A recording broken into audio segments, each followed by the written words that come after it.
Nah, kembali ke minyak kelapa itu, Ya, salah pengelolaannya ini satunya. modern atau masih tradisional?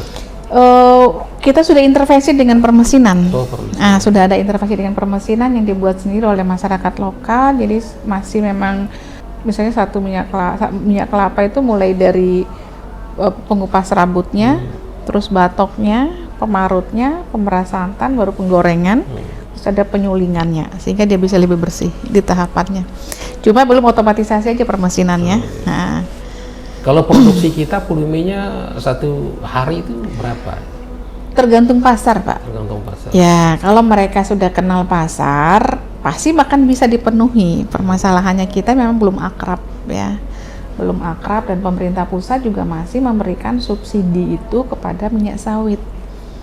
Khusus NTB kami sedang usahakan agar bisa disubsidi minyak lokal sehingga bisa harganya bersaing gitu dengan minyak sawit.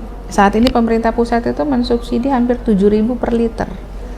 Sehingga harganya stabil 15.000 ke pasar. Gitu. Nah, kalau kelapa belum.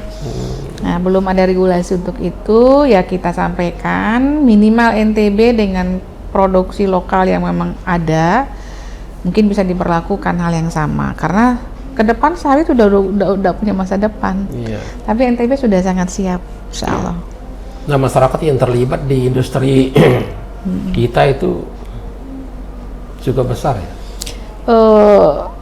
Relatif signifikan, Pak, dengan jumlah produksi yang saat ini. Tantangan kita ini memang mengenalkan pasar, memastikan pasar untuk membeli produk lokal.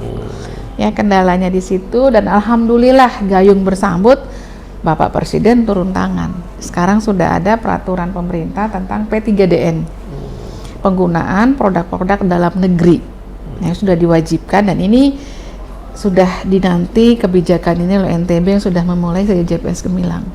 Jadi kalau minyak kelapa ditanya mampu produksi berapa, JPS Gemilang sebulan itu 125 liter, Pak, dan bisa. Apalagi sekarang, nah yang penting tadi kepastian pasar aja yang ditunggu oleh IKM ini. Sudah teruji di JPS Gemilang, ada kepastian pasar 3 bulan, bisa. Nah, pasar ini kan sebenarnya bisa dibentuk. Pemerintah mungkin bisa intervensi untuk membentuk pasar gitu. Kira-kira ada yang dilakukan untuk membentuk pasar itu? Ya, tahap awal sih memang kita kebijakan itu masih kebijakan nasional, Pak. Masih kebijakan nasional untuk pasar ini, sehingga pengadaan lokal menggunakan produk IKM pun ada banyak regulasi yang harus kami siapkan gitu ya dulu. Apakah dia ber-SNI atau tidak. Ketika dia tidak ber-SNI, dibolehkan karena tanda kutip sedang bencana atau ada wabah gitu. Di luar itu harus prosedur yang memang hanya bisa perusahaan besar. Tapi peluang ini sudah dibuka oleh pemerintah pusat, P3DN ini.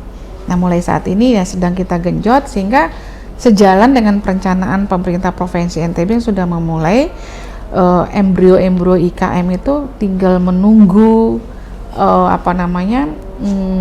regulasi yang lebih masif lagi sehingga dia bisa eksis, Pak. P3DN baru dimulai, ada kewajiban kita untuk 30% belanja itu menggunakan produk lokal. Bahkan NTB itu ditargetkan 1.000 produk lokal itu tayang di e-katalog.